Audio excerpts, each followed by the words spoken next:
Today's verdict by the Honorable Supreme Court allowing the ancient practice of Jallikattu is welcome.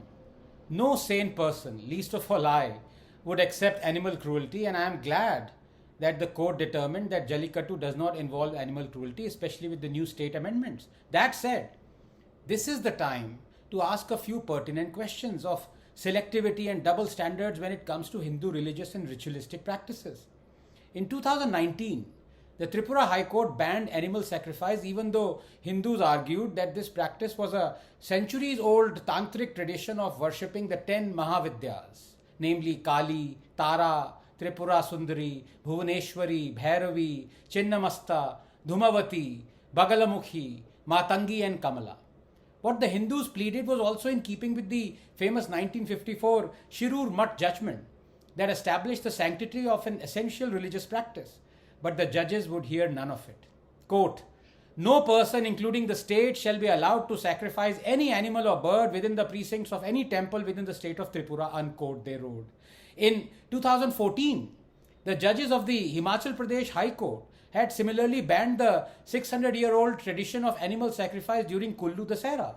In 2017, the quasi-judicial NGT ordered a ban on the tolling of bells and the chanting of shlokas by devotees at Amarnath.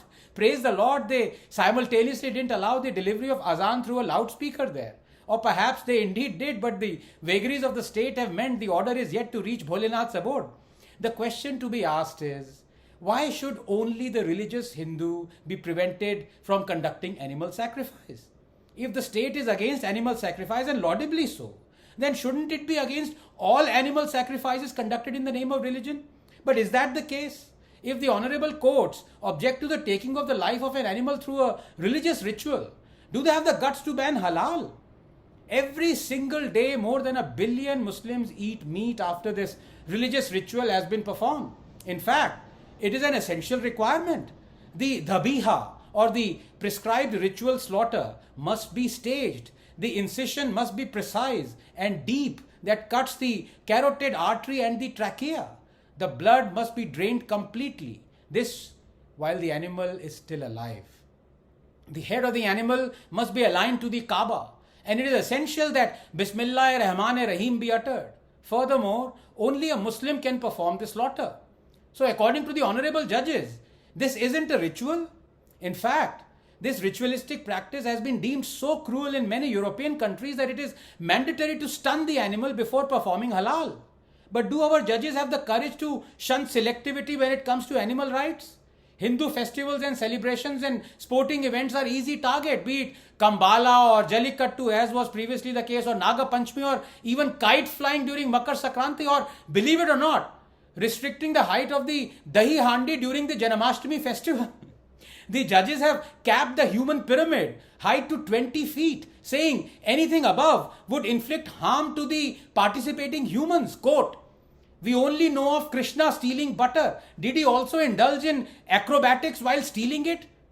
Mock the judges. I want to ask these judges, what happens to all their mockery and colorful retorts when it comes to Moharram, where tens of thousands of Muslims openly inflict serious bodily harms to themselves and to others with whips laced with steel claws that stab deep into the devotee's flesh amidst chants of Ya Abbas, Ya Abbas? Is that not inflicting harm? But do our milords have the guts to ban this ritual during Moharram? It is the same with banning crackers during Diwali, but allowing millions of tons of stubble to be burned during the same month, or millions of trees to be cut during Christmas, or allowing fireworks during New Year celebrations, because apparently only Diwali is increasing the carbon footprint and contributing to pollution. The rest are purifying the environment. And for those who blame Diwali for the state of Delhi air every year, here is some perspective.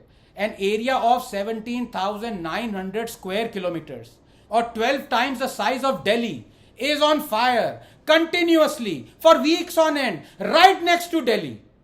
35 million tons of stubble are burnt right under the noses of our judges. Honestly, I am now convinced the only way stubble burning can be banned is if we call it Parali Dahan, a Hindu festival wherein, according to the Atharva Veda, Lord Vishnu burned demon king Paralisuran when he enslaved Maruts and storm king Rudra. Only then will it be banned. Stubble burning releases 149 million tons of carbon dioxide, which is 55% of all Indian transport carbon dioxide emission. The financial burden of treating the resulting respiratory disease alone is 154 times more than the cost of the machines needed for stubble extraction. But if our politicians and judges thought like this, we'd be a developed nation. And with our courts acting the way they are towards Hindus and their rituals, can the state be far behind? Dharmapuram adhinam patina parvesaram. The ancient Hindu ritual of carrying the priest has now been banned. And that too by invoking clauses of quote unquote forced labor. You mean to tell me the devotees are being forced to carry the pontiff they revere? What next? I will tell you what next. There will soon come a time when the state will ban the pulling of the Lord Jagannath on the pretext of forced labor. But there will never come a time when the state bans Sidia Gestatoria, the tradition of carrying a Christian priest. There will never come a time when the state bans the hoisting of the bulky tazia on dozens of tired, exhausted soldiers during Moharram. There will never come a time when the state bans the tradition of carrying a heavy wooden cross on Easter parade. There will never come a time when the state bans male genital circumcision, a religion-ordained act of cruelty that is banned in many European countries. This selectivism against only Hindu festivals and religious practices will soon result in a scenario where the Hindus begin to dislike their own traditions.